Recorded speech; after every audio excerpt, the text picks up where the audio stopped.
वास्तविक का शुभारंभ हो रहा है। इस अवसर पे आप सभी लोग का स्वागत करता हूँ, हार्दिक अभिनंदन करता हूँ।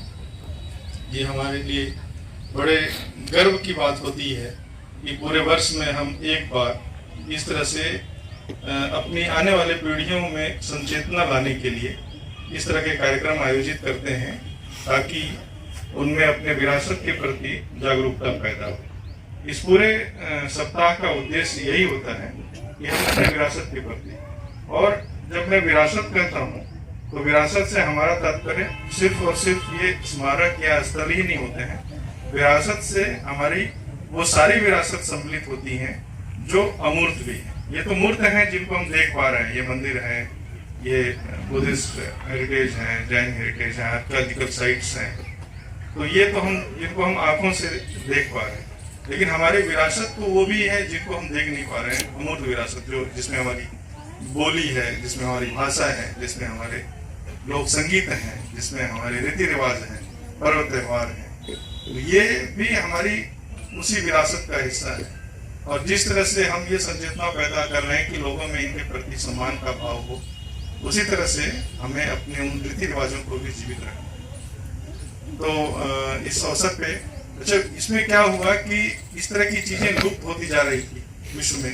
तो 72 में जो यूनेस्को संस्था है जो पूरे विश्व में अपने सांस्कृतिक धरोहर के लिए देखरेख का काम कर रही है, संयुक्त राष्ट्र की संस्था है, और उसने 1972 में एक कॉन्फ्रेंस आयोजित किया था जिसको हम लोग पेरिस कन्वेंशन भी कहते हैं। और इसी कन्वेंशन में ये डिसाइड किया गया कि इस तरह की जो विरासत जो हमारे पूरे विश्व में मौजूद है, जिनका एक आउटस्टैंडिंग यूनिवर्सल वैल्यू है, जिनको हमारे पूर्वजों ने काफी मेहनत से तैयार किया और उनकी असाधारण प्रतिभा को वो दिखाती है वो स्मारक, तो उनके लिए यूनेस्को ने ये माना कि ये जो स्मारक है, चाहे वो विश्व के किसी भी हिस्से में हो, उसको किसी भी कौम ने बनाया हो, वो किसी भी जाति की हो, किसी भी धर्म की हो, वो पूरे मानवता की उपलब्धि है, पूरे ह्यूमन काइंड का अचीवमेंट है, और इसलिए यूनेस्को ने उनको वर्ल्ड हेरिटेज डिक्लेयर किया। तो ये वर्ल्ड हेरिटेज डिक्लेयर करने का सिलसिला चलता रहता है,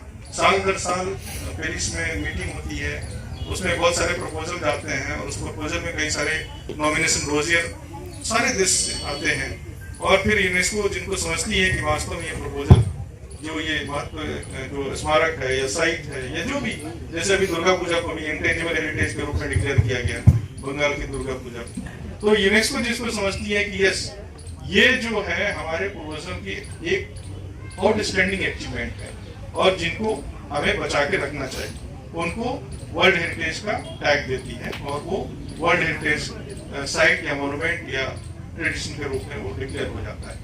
तो उनको रिमेम्बर के लिए, उसके प्रति लोगों में संचेतना लाने के लिए हम इस तरह के कार्यक्रम आयोजित करते हैं, ताकि हम लोगों के साथ साथ हमारी जो आने वाली पीढ़ियां हैं उनको ये मालूम हो सके कि हम क्या कर रहे हैं, हमारी क्या विरासत है, और उस विरासत को हम आने वाले पीढ़ियों के लिए कैसे बचा के रख सकते हैं। तो मैं इन्हीं सब जब फर्गुसन को बनारस में बुलाया गया कि आपने इतना बड़ा अध्ययन किया है, तो संक्षेप में कहिए कि भारतीय गुफाएं क्या है, इनका स्थापत्य क्या है। तो फर्गुसन में बनारस में पंडितों के सामने एक व्याख्यान दिया, उसमें कहा, architecture of a country is a great stone book in which every annal has recorded its fate.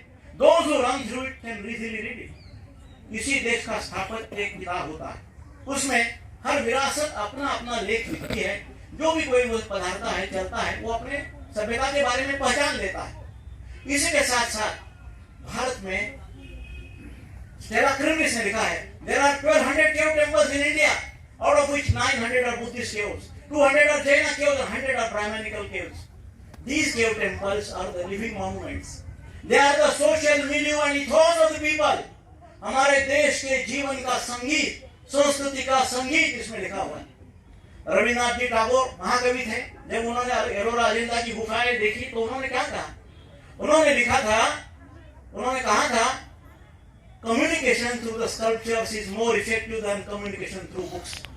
When volumes of book cannot speak, then a single sculpture can speak. जब खंडप्राय ग्रंथ संस्कृति के बारे में बोल नहीं सकते, तो एक शिल्प भाष्य कर सकता है। इतना अनोखा महत्व एक स्कल्पचर का होता है। इसी के साथ साथ हम अजंता एलोरा को विश्व विरासत बनाए। क्यों बनाए विश्व विरासत? इसमें जब इसको विश्व विरासत का प्रपोजल बनाया तो मैंने खुद बनाया था 1976 1980 में, when I was in Archaeological Survey of India as a research assistant, technical assistant, वहाँ के कैलाशनाथ दीक्षित थे, उन्होंने कहा कि धारूकर जी इसके बारे में आपको प्रपोजल बनाना। 4 बड़ी फाइलें बनाई हमने, अजंता की बनाई, एलोरा की बनाई, एलिफेंटा की बनाई, और सभी का अप्रूवल हुआ।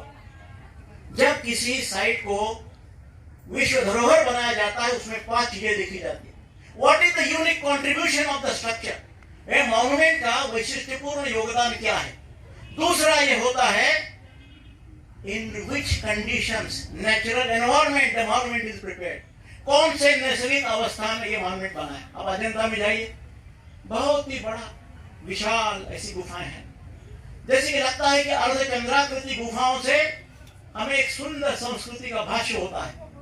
और तीसरी चीज वो कहते हैं कि what is the contribution to humanity, मानव जाति के लिए क्या योगदान है। What is the science and technology behind this, उसके पीछे विज्ञान और प्रौद्योगिकी क्या है। इसी नेचुरल स्थिति के कारण उसको हम दोहरा नहीं सकते। किसी ने कहा कि हम अजंता बनाएंगे, हम एलोरा बनाएंगे, आज हम बना नहीं सकते। अमेरिका ने इतनी बड़ी तरक्की की है, दुनिया के देश प्रौद्योगिकी में आगे हैं, दुनिया के किसी देशों ने गुफाएं बनाई नहीं है। केवल जॉर्ज वॉशिंगटन और जेफरसन के इतने मूर्तियां बना सके, वो बना नहीं सके।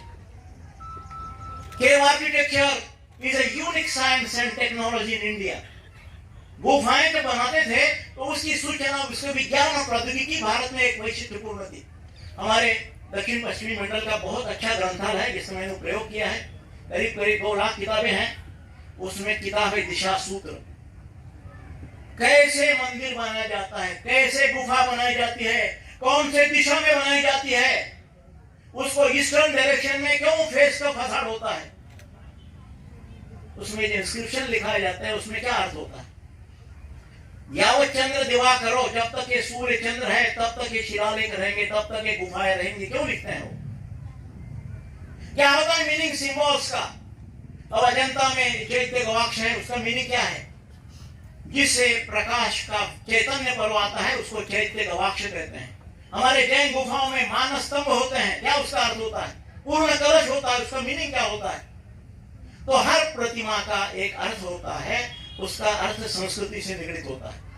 अर्नोल्ड टॉयनबी ने history of the world civilisation, दुनिया के इतिहास के बारे में किताब लिखा, उसमें लिखा है superior culture dominates the inferior one, श्रेष्ठ सभ्यता कनिष्ठ से मात करती है और वो अपना अमर बनती।